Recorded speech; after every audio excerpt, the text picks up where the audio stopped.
Good evening. Thank you for joining us. Our rules of procedure have been modified so that the public will be given two separate opportunities to address the council, and also modified was the method of signing up. So I wanted to give you an opportunity before the meeting starts to understand these new changes, make sure you have them understood. Any member of the public, not a petitioner of an item, shall be allowed to speak for up to 3 minutes total to address postponed, regular business, consent agenda, or study items, or any other items on the agenda as permitted under the Open Meetings Act. This will be during the first of two public comment sections. Then any member of the public, not a petitioner of an item, shall be allowed to speak for up to 3 minutes to address any topic not on the agenda, as also permitted under the Open Meetings Act, during the second public comment section later on in the meeting. All members of the public who wish to address the council at a meeting shall be allowed to speak only if they have signed up to speak within 30 minutes before or within 15 minutes after the meeting's starting time. Signing up to speak requires each speaker to provide his or her name and residency status, Troy resident, non-resident, or Troy business owner. If the speaker is addressing an item or items on the agenda, then the speaker shall also identify each such agenda item to be addressed. So I would encourage you to sign up at the kiosk now if you haven't already done so, as we will be shutting the kiosk down at approximately 7:45, of course giving a little bit of latitude for understanding these new rules or procedures. We hope that these new rules will allow council an opportunity to process the business of the city in a more efficient fashion, and we certainly hope that you'll agree that these rules are preferable. We'll begin this evening with an invocation given by Mr. Fred Belcher from the Troy Assembly of God. Mr. Belcher, if you'll approach the podium, if everyone will stand, please. Welcome. Thank you. Let's pray. Heavenly Father, we pause to give you thanks for allowing us to be here tonight. Thank you for the city of Troy and the blessings that you have bestowed on it. I ask you, Lord, that as the men and women of this council and the members of the community come together tonight, that you would give your wisdom and guidance to each one. Let unity and peace reign in this place tonight, Lord. We ask in your precious name. Amen. Amen.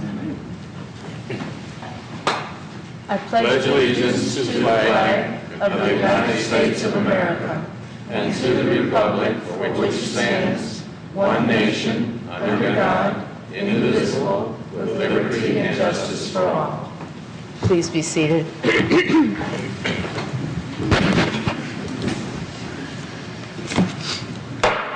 The September 24th, 2012 Troy City Council meeting is now called to order. Roll call, please, Mrs. Bittner. Mayor Daniels? Here. Councilmember Campbell? Here. Councilmember Fleming? Here. Councilmember Henderson? Here. Mayor Pro Tem McGinnis? Here. Councilmember Slater? Here. Councilmember Teets? Here. Quorum present.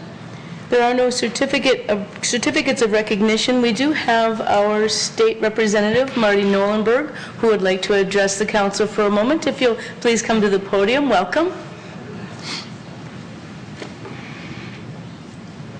I guess I should be in the room when I get announced, right? Apologize for that. I just want to take a brief moment to give you kind of just a quick update. I was here, I think, back in the summer, got the budget done, so there's not a lot to report legislatively.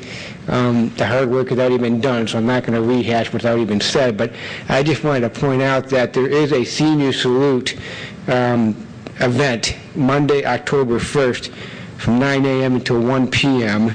This is being hosted by myself, Senator John Papageorge, and Representative Chuck Moss. It is at the Royal Oak Farmers Market, which is located at 316 East 11 Mile Road. If anybody's interested in attending, they can just show up or they can call with questions at 248-227-1058.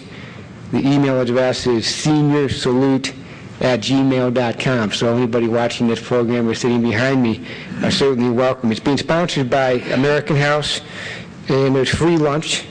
There's free flu shots. You need to bring your insurance card with you. There's games, there's vendor booths, there's door prizes, tote bag giveaways, all kinds of fun stuff. And hopefully people can attend, and this has been running for several years. Real quickly, not to spend too much time on some legislative matters, but I do want to recognize Bill Nelson for his being fire chief of the year. I invited him to a 9/11 celebration ceremony that we had last week, and this was really an event for first responders and those that have put themselves in harm's way. And obviously Bill's done a great job in his role as fire chief, and he was invited along with his wife. And so we're both happy to have them there. There's a couple bills I want to mention briefly. House Bill 5220 is a bill that I've been working on for several years now. It's a tax tribunal bill. In fact, Nino's familiar with this. We talked about this. Essentially, if you are rejected by the Board of Review when you're appealing your property taxes, if an individual files for a tax tribunal hearing, it can take several years before that hearing actually takes place. So what I've done is introduced a bill that would allow at the tax, after they have filed with the tax tribunal, they can also request an informal hearing with their local assessors, and in the hopes of trying to get this thing resolved so they don't have to wait 2, 3, 4 years before they get a hearing set with the tax tribunal. And it's just one extra step to resolve this matter. So we did pass it out of the House. The other thing the bill would do is it would also give the local assessors the opportunity to reach out to the tax petitioner. So it works both ways. The difference being is that if the local assessor fails to meet with the tax petitioner, then it defaults towards the tax petitioner. If the taxpayer doesn't respond to the local assessor's request, then it would continue going on forward with the tax tribunal. So it's really a taxpayer right initiative. It passed unanimously out of the House last week, and I expect to see some movement probably not until December because just too many, not a whole lot is happening between now and then. We got elections coming up. I think you're familiar with that. A bill that I also have introduced is House Bill 5839. Doesn't really apply much here, but we have 3 treasurers around the state of Michigan that actually receive bonuses for collection. This is county treasurers that can receive bonuses for the collection of delinquent taxes. That's just simply wrong. A good friend from the south of West Wayne County received over $500,000 over the last 20 some odd years. Just this past year, he received $23,000 in bonuses on the backs of taxpayers unable to pay the taxes. So just keep your eye on that. Another bill that I'm working on that would, I think, affect you here locally, and that is if you're delinquent in your property taxes, the first year you're assessed a 1% per month interest rate. If you're delinquent after the second year, that interest rate jumps to 1.5% per month, and it becomes retroactive. So first year becomes 12% annualized, second year 18% annualized. And if you're struggling to make your mortgage payment, struggling to make your tax payments, and you got to pay these excessive usurious interest rates on top of it, it's very difficult for people to actually come up with the money to be able to stay in their home. So a bill that I've been working on would actually establish a lower interest rate. We're still trying to finalize it, but we're looking at a rate that's consistent with the market. So for instance, if the prime maybe 1 or 2 points above prime or somewhere in that range, so that at least there's some incentive to pay it.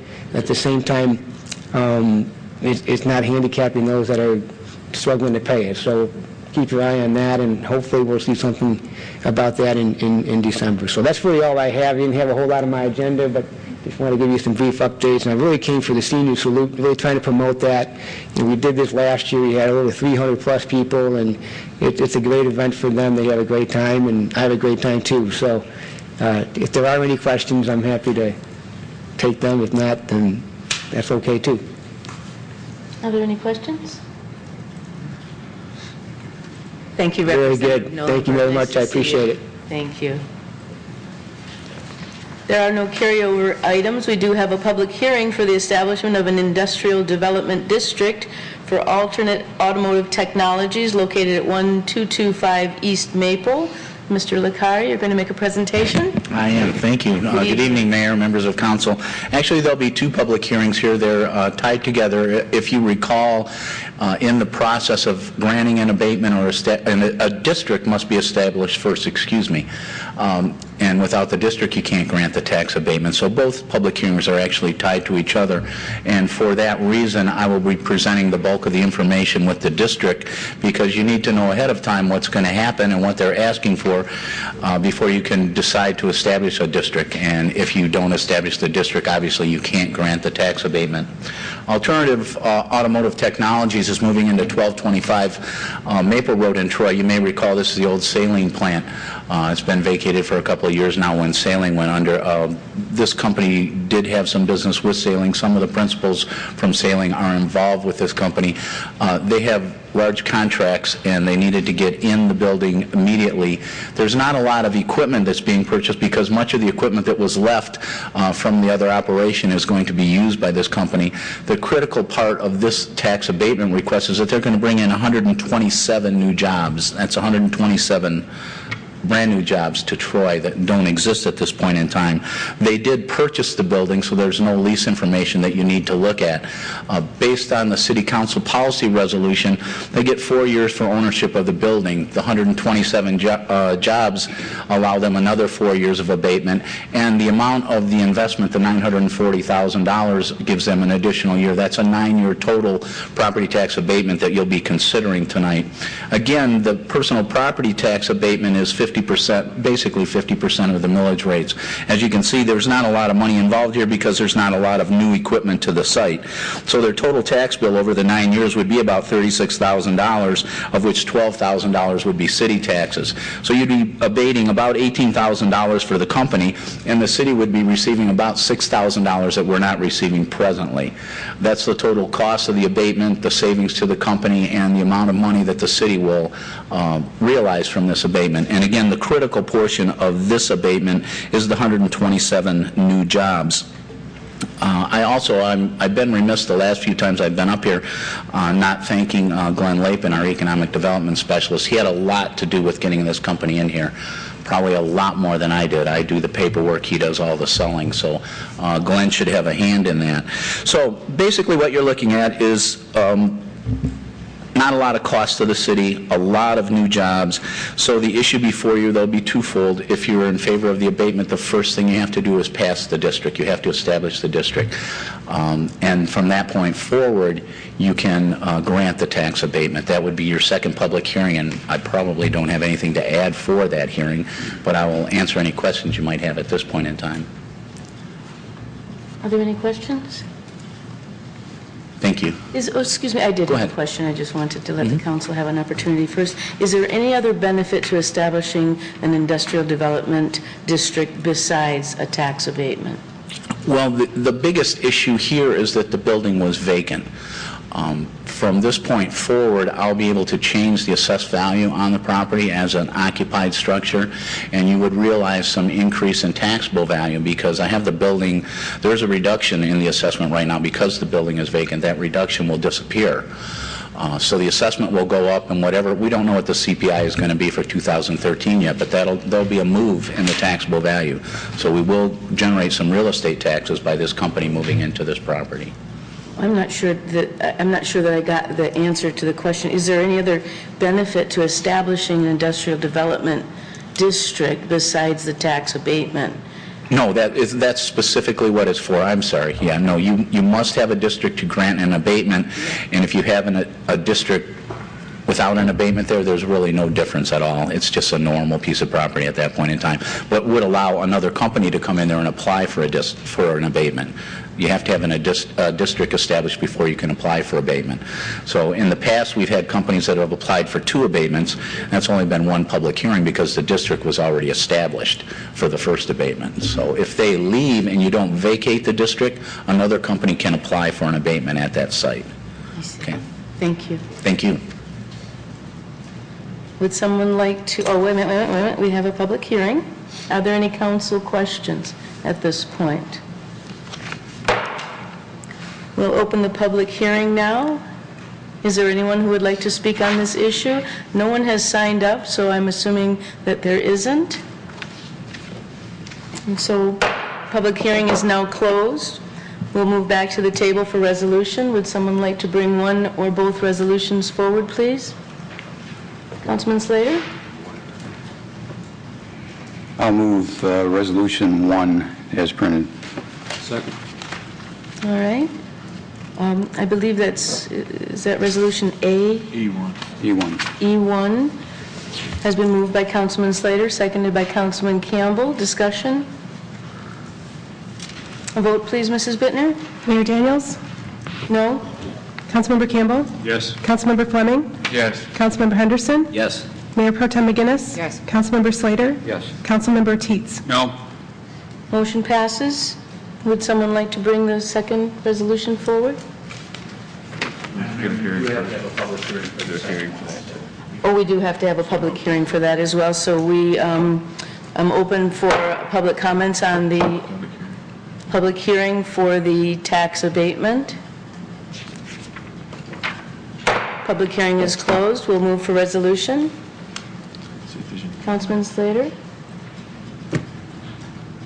I will move the Resolution E2 as printed. Support. Moved by Councilman Slater, supported by Mayor Pro Tem McGinnis. Discussion? I would just like to say that giving the city of Troy the ability to offer a tax abatement is like giving Tiger Woods a handicap in a golf game. It's just not fair. Is there any other discussion? A vote, please, Mrs. Bittner? Councilmember Campbell? Yes. Councilmember Fleming? Yes. Councilmember Henderson? Yes. Mayor Pro Tem McGinnis? Yes. Councilmember Slater? Yes. Councilmember Teets? No. Mayor Daniels? No. Motion passes. We now proceed to public comments for agenda items only. Again, I'd like to mention the recent changes. We have agreed to break up the public comments into two sections. At this point in time, people who have signed up to speak on agenda items will be given 3 minutes to speak, and then they can also speak another 3 minutes on the non-agenda items if they choose to. We have former Mayor Jeannie Stein, who has signed up to speak on an agenda item.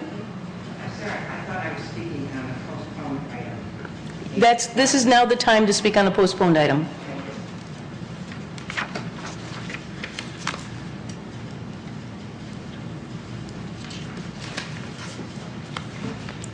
Good evening, Mayor and City Council. I've read Mr. Deering's traffic report. However, he does not take into consideration the potential traffic count for the future. His current count extrapolated for a day reports under 550 cars for an average weekday on Alpine.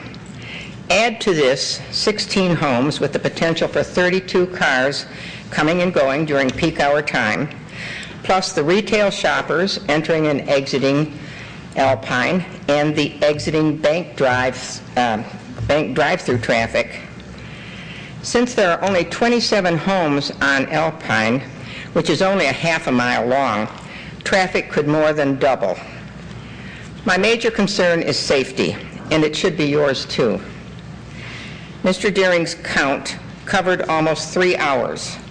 2 hours on Wednesday, one from 11:30 to 12:25, and one from 4:30 to 5:25.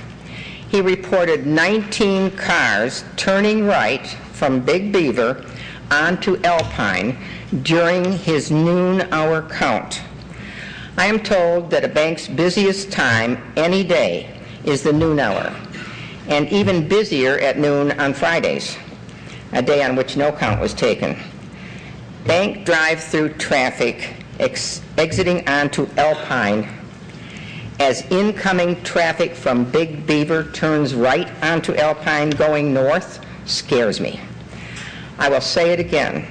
I think we are setting the stage for an accident waiting to happen. Thank you.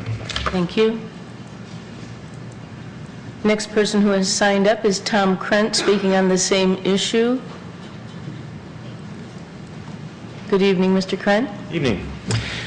The queuing line of traffic on Alpine is not overly long at this time, but when you add the additional traffic from the bank drive-through, the retail shopping, and the 16 new homes, there will be a substantial increase in the traffic queue on Alpine.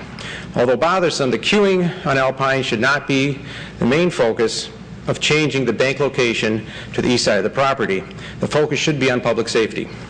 As I discussed at the last council meeting, drivers entering Alpine from Big Beaver have about 2 seconds to react to avoid an accident with vehicles exiting the bank drive-through. The key points are both speed and line of sight.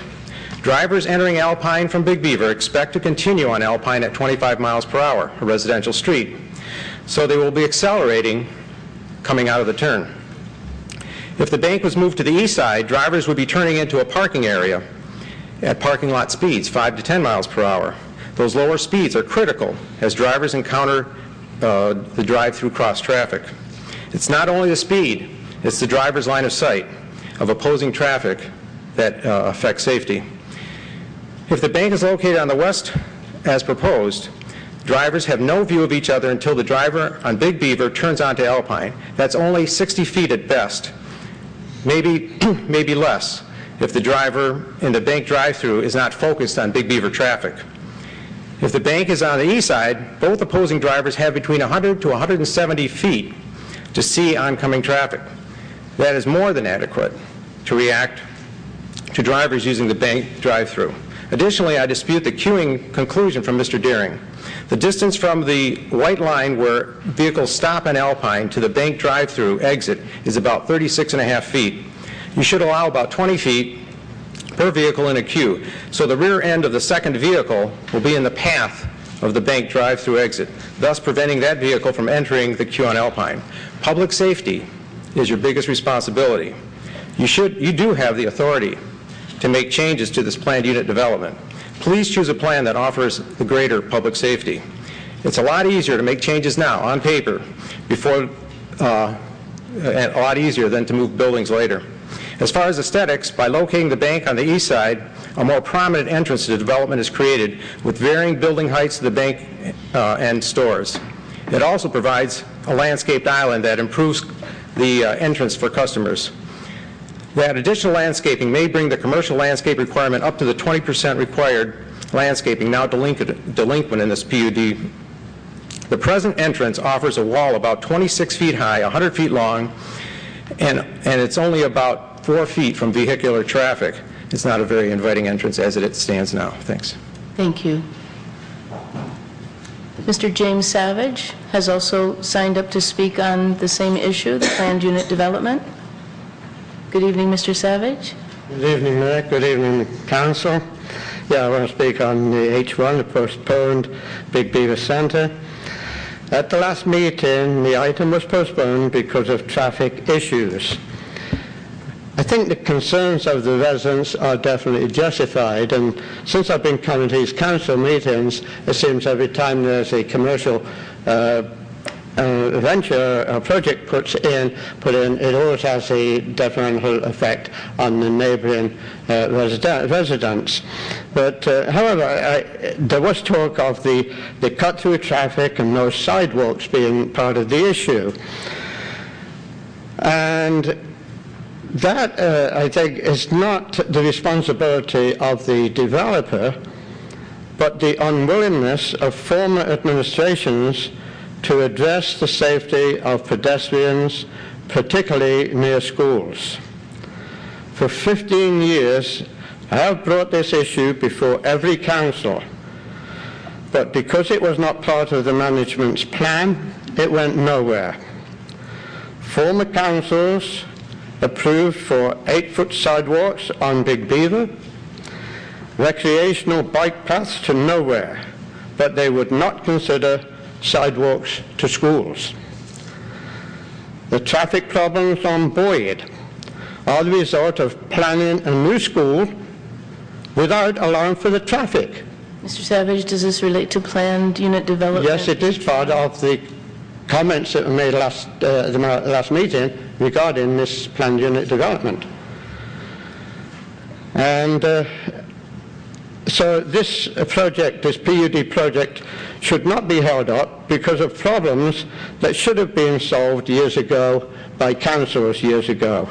And I have recently spoken with our current manager about traffic safety in my neighborhood, and I am confident that with our new management and Mayor Daniels' leadership, we will solve many of the problems that this council inherited, and Troy will move ahead.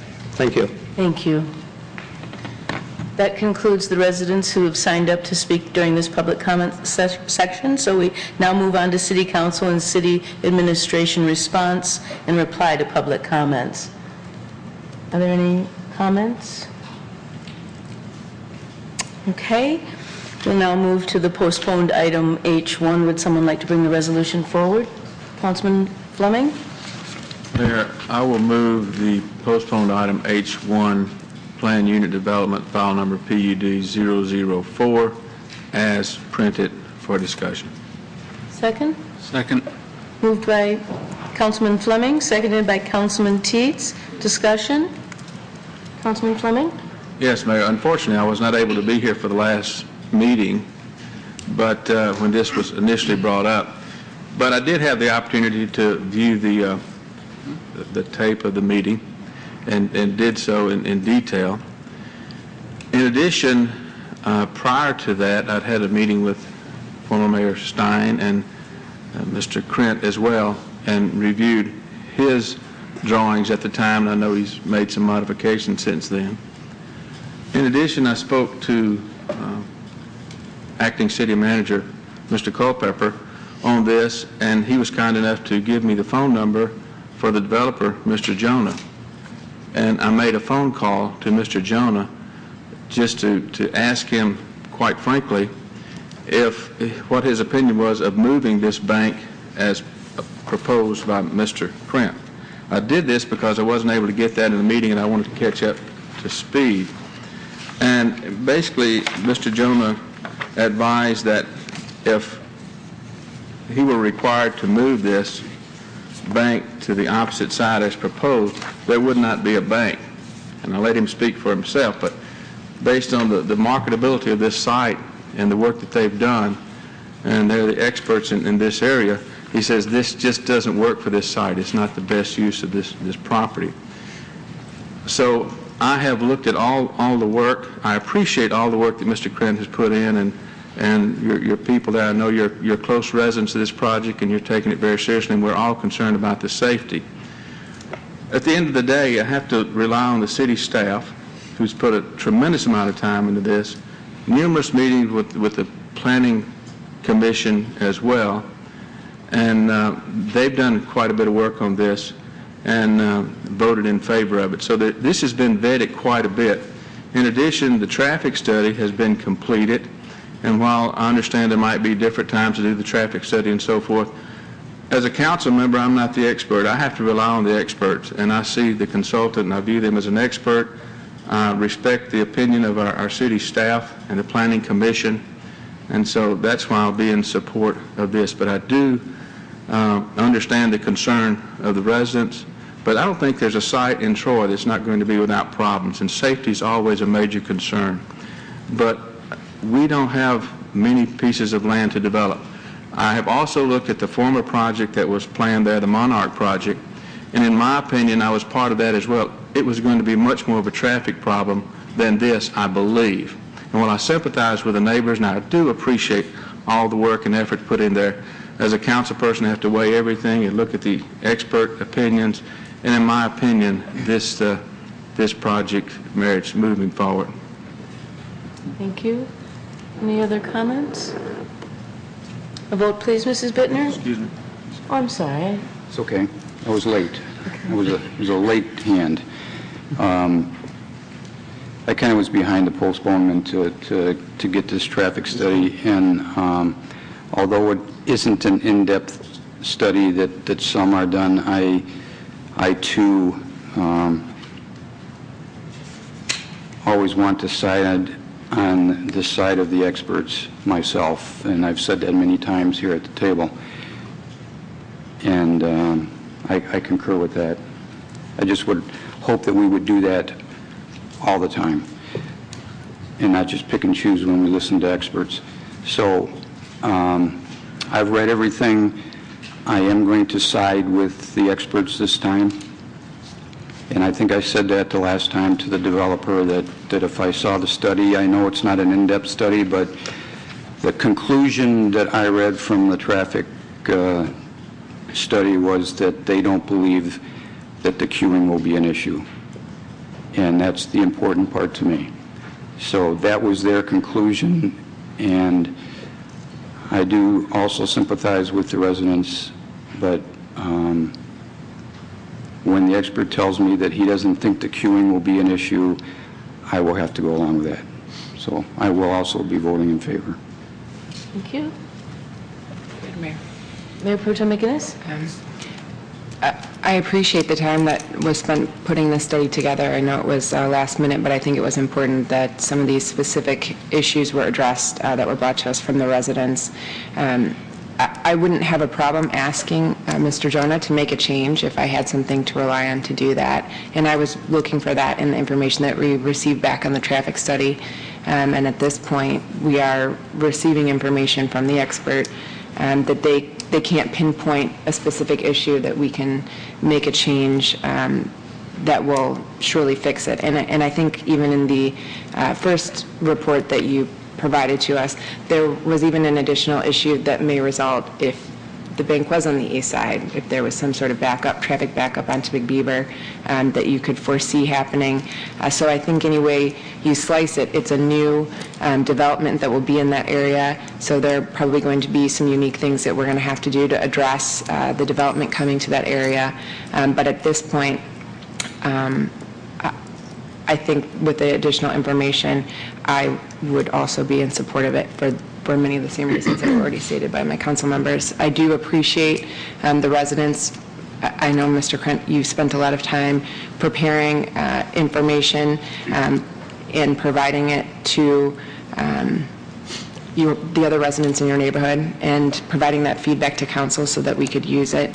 And hopefully with this additional information, you will at least feel somewhat relieved that the issue has been addressed and that this is going to continue to be in the forefront as the development is built. If we need to deal with something, we'll be able to do it in a timely fashion.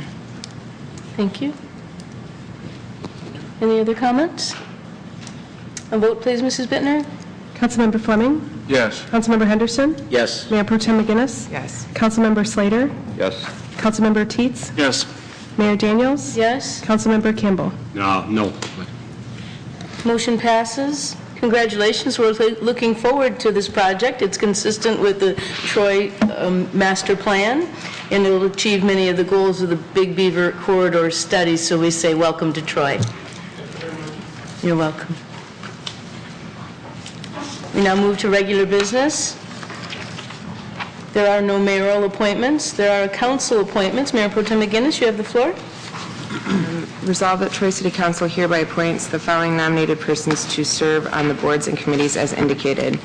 The Animal Control Appeal Board, term expiring September 30th, 2015, Al Petrulis, another term expiring September 30th, 2015, Gretchen Waters. The Parks and Recreation Board for a term expiring September 30th, 2015, Mr. Katsounis, and a term expiring September 30th, 2015, Lori Huber.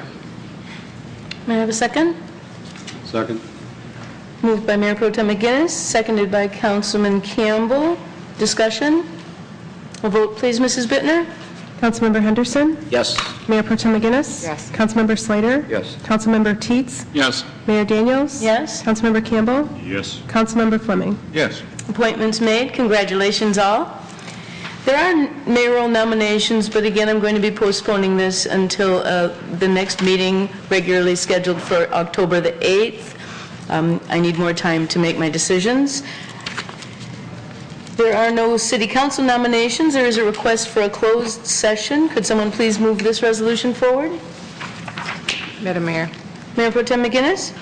be it resolved that Troy City Council shall meet in closed session as permitted by MCL 15.268J, MCL 15.243G. Forward. Moved by Mayor Pro Tem McGinnis, seconded by Councilman Fleming. Discussion? A vote, please, Mrs. Bittner. Mayor Pro Tem McGinnis? Yes. Councilmember Slater? Yes. Councilmember Teets? Yes. Mayor Daniels? Yes? Councilmember Campbell? Yes. Councilmember Fleming? Yes. Councilmember Henderson? Yes. Motion passes. We'll meet in closed session at the end of this regularly scheduled meeting.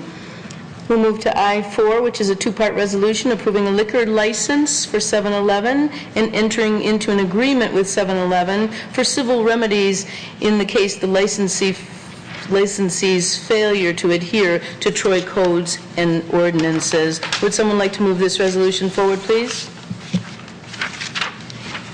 Councilman Slater? I will move the resolution A and B forward. May I have a second? Support. Moved by Councilman Slater, seconded by Mayor Pro Tem McGinnis. Discussion? A vote, please, Mrs. Bittner. Councilmember Slater? Yes. Councilmember Teets? Yes. Mayor Daniels? Yes? Councilmember Campbell? Yes. Councilmember Fleming? Yes. Councilmember Henderson? Yes. Mayor Pro Tem McGinnis? Yes. Motion passes. This concludes our regular business. We'll now move to consent agenda items. Are there any items that need to be removed for discussion? Could someone please move the resolution forward on all the consent agenda items? Madam Mayor, Mayor Pro Tem McGinnis? resolve that Troy City Council hereby approves all items on the consent agenda as presented. Second? Second. Moved by Mayor Pro Tem McGinnis. It was a tie, but the second, Councilman Slater. A vote, discussion, please. A vote, please, Mrs. Bittner. Councilmember Teets? Yes. Mayor Daniels? Yes? Councilmember Campbell? Yes. Councilmember Fleming? Yes. Councilmember Henderson? Yes. Mayor Pro Tem McGinnis? Yes. Councilmember Slater? Yes. Motion passes. Under memorandum or future council agenda items, we have two items. One being the notice of a public hearing for October 22nd to hear public comments on the adoption of a community development block grant for 2013 application in the approximate amount of $145,204 to fund eligible projects, and the other being a notice of a public hearing for October 8th, 2012 to consider a conditional rezoning request to rezone the property located at 5500 New King, which is on the west side of Crooks Road, south of Square Lake, on the north side of New King, from the Planned Unit Development 13 District to the Community Business and Office Mixed Use District. Comments can be expressed at the public hearing, or written comments can be directed to the Planning Department at the city offices. There is an address, an email address, and time requirements listed on this agenda item. Next on the agenda is public comments for items not on the agenda. The audience should be aware that all comments are to be directed to the council rather than to city administration or back to the audience.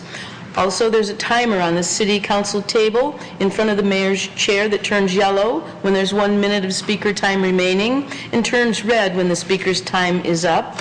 In order to make the meeting more orderly and out of respect, please do not clap during the meeting, and please do not use expletives or make derogatory comments or disparaging comments about any one person or group.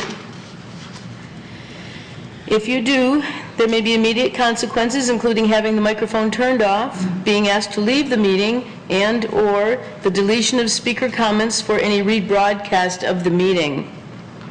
Speakers should also be careful to avoid saying anything that would subject them to civil liability, such as slander or defamation. Please avoid these consequences and voluntarily assist us in maintaining the decorum befitting this great city. We have 5 speakers who have signed up. Ed Graychick, a resident of Troy.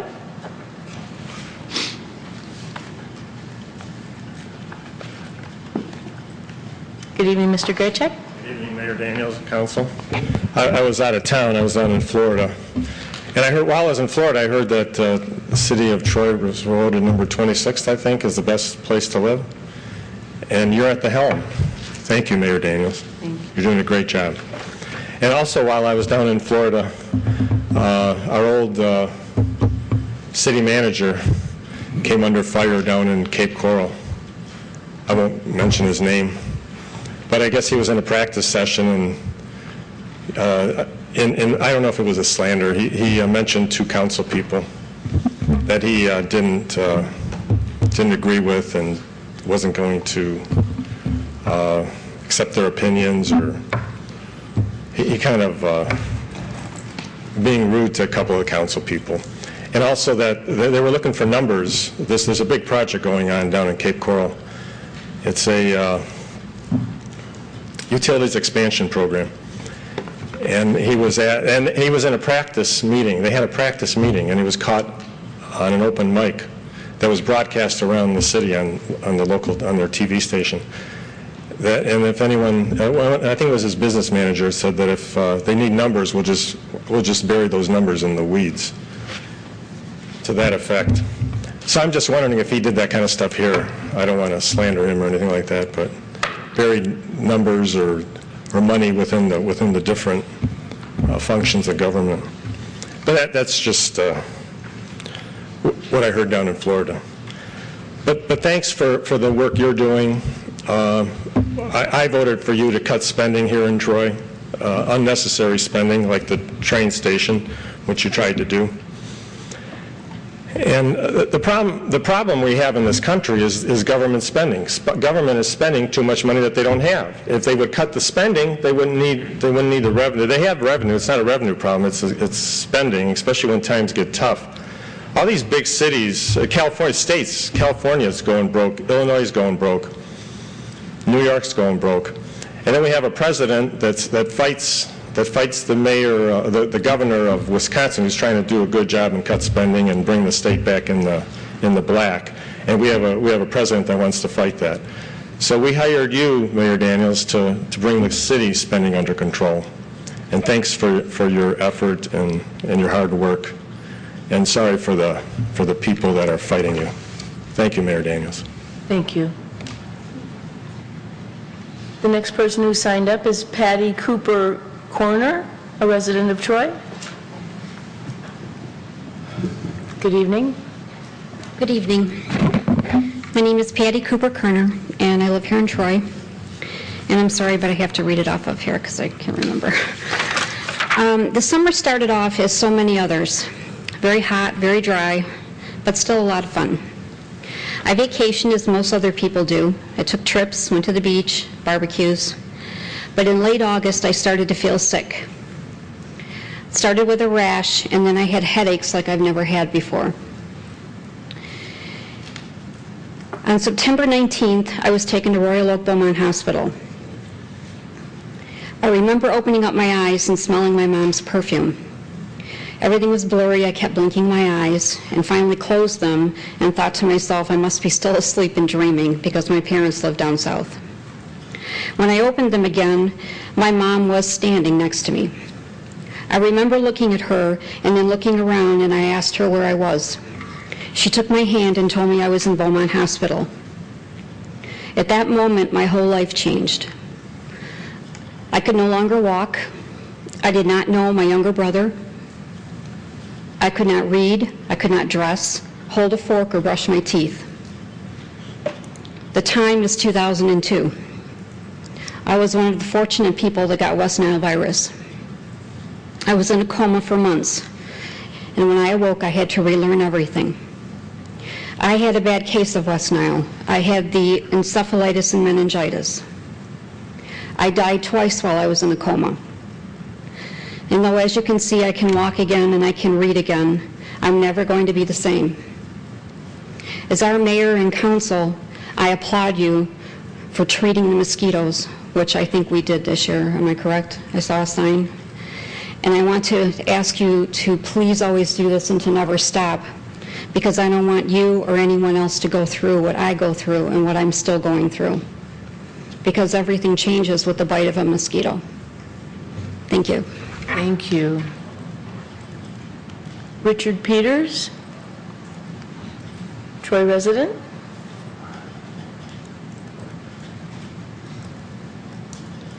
Good evening, Mayor, Council, folks of Troy. I want to be a little bit off the thing here tonight. I'd like to see that the government open up the strategic fuel reserve to help ease the cost of fuel. Also, if the brokerage firms are colluding to drive the price up, one of the Attorney General might want to look into that. And as for Syria, if I might support a partial airspace if Russia and China don't come up with a peace plan that Assad has already agreed to with free elections. It will be my hope that we use trade and aid and less these hot-button issues that approach the Middle East.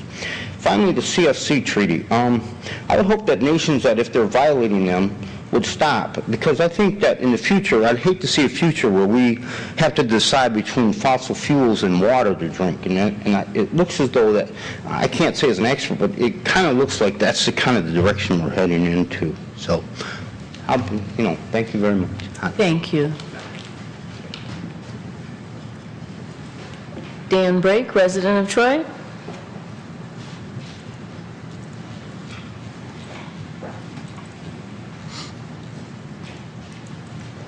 Good evening, Mr. Brake. Good evening, Mayor and Council. Mayor Daniels, I had the good fortune to be able to attend your State of the City address last Thursday evening at the Community Center. I want to compliment you. I thought you did an incredible job in your message's content and in your delivery of it. Thank you for representing all of the people of Troy. Thank you. Linda Kaima, resident of Troy.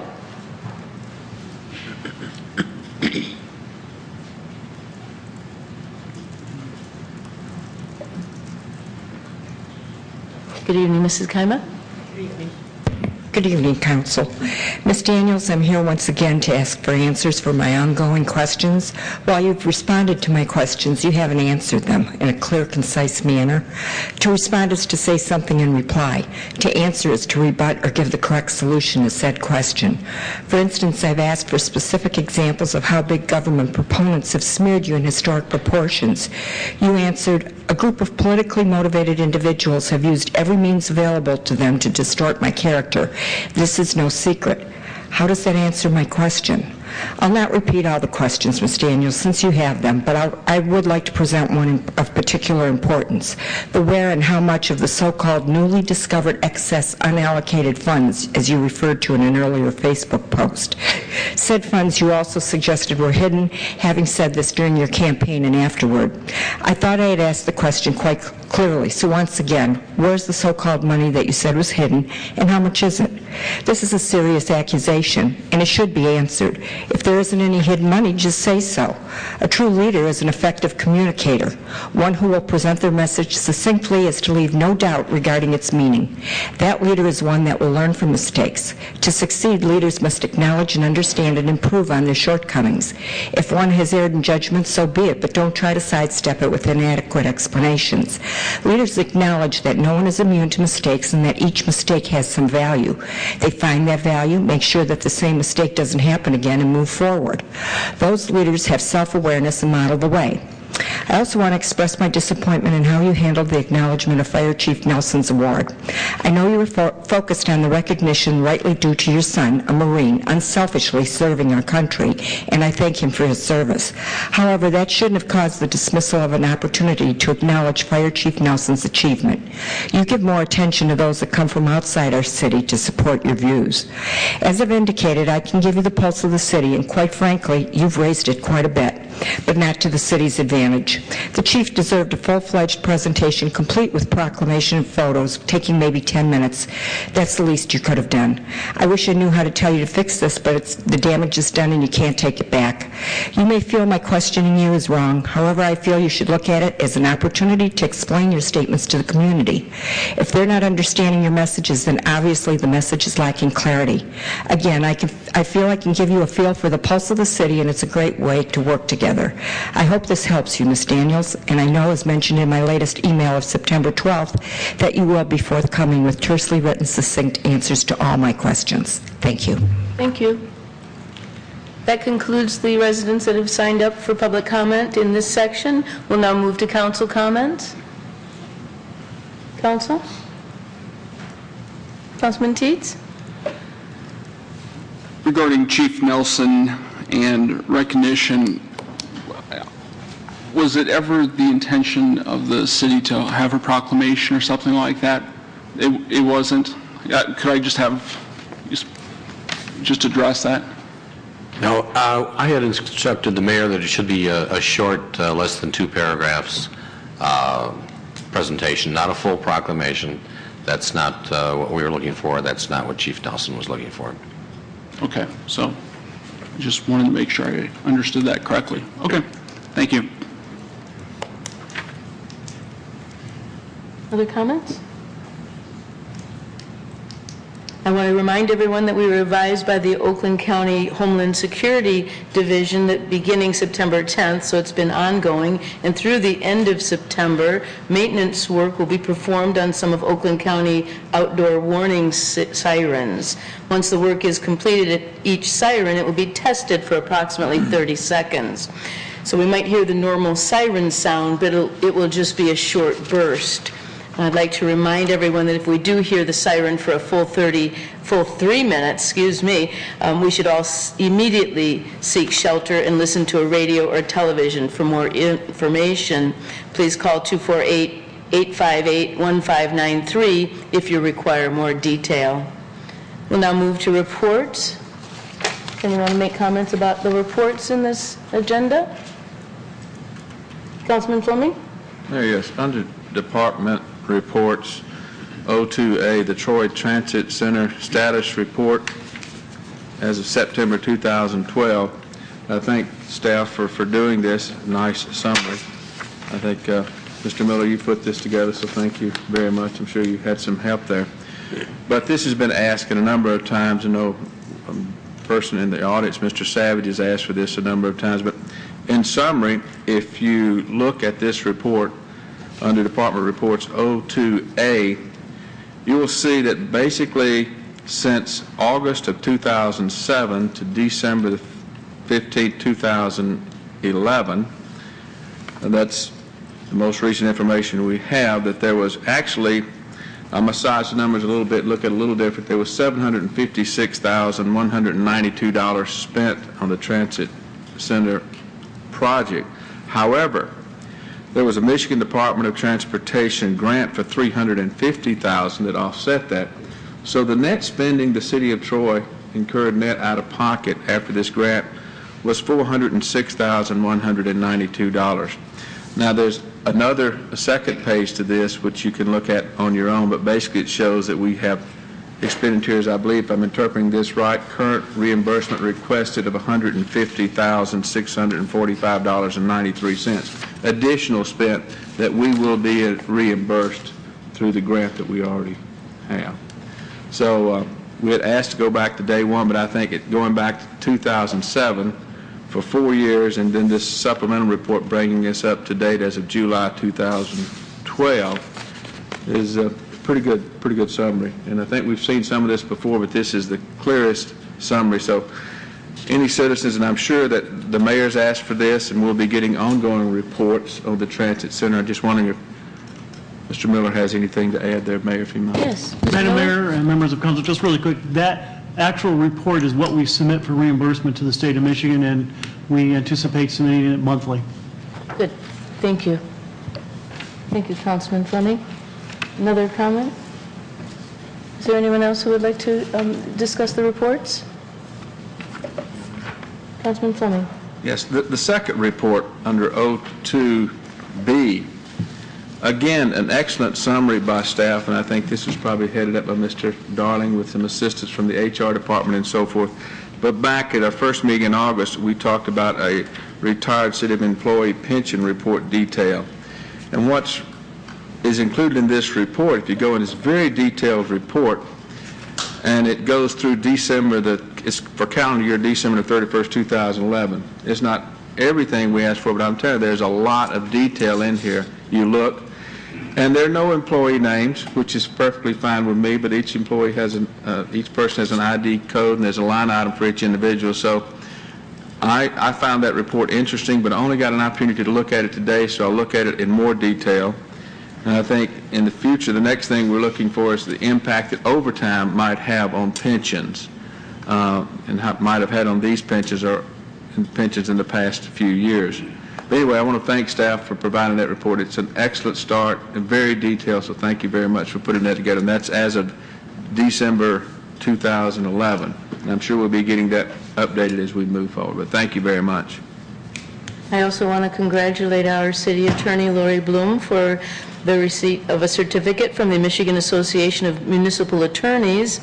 She's been indicted into the Academy of Municipal Attorneys, inducted, excuse me,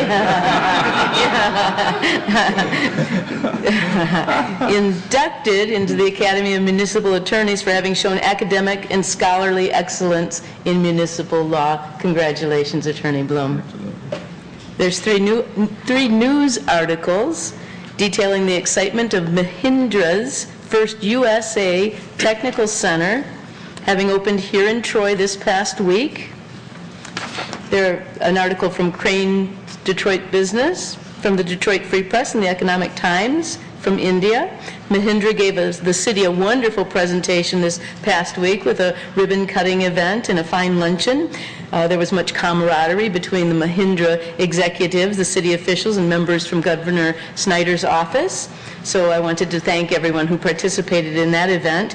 There's another notice of public hearing scheduled for September 25th, held by the Michigan Public Service Commission to consider Detroit Edison's application for the commission's approval to reconcile their costs incurred and revenues collected in 2011 for the renewable energy plan. If anyone would like further information on that item, please call 517-241-6180. There are no study sessions, so we'll go into closed session. At this point, I'd like to thank each and every one of you in the audience and at home watching on television for your interest and participation in our legislative process. Have a good evening. We'll hope to see you all again soon. We'll take a short break and reconvene in the boardroom for the closed session. Good evening.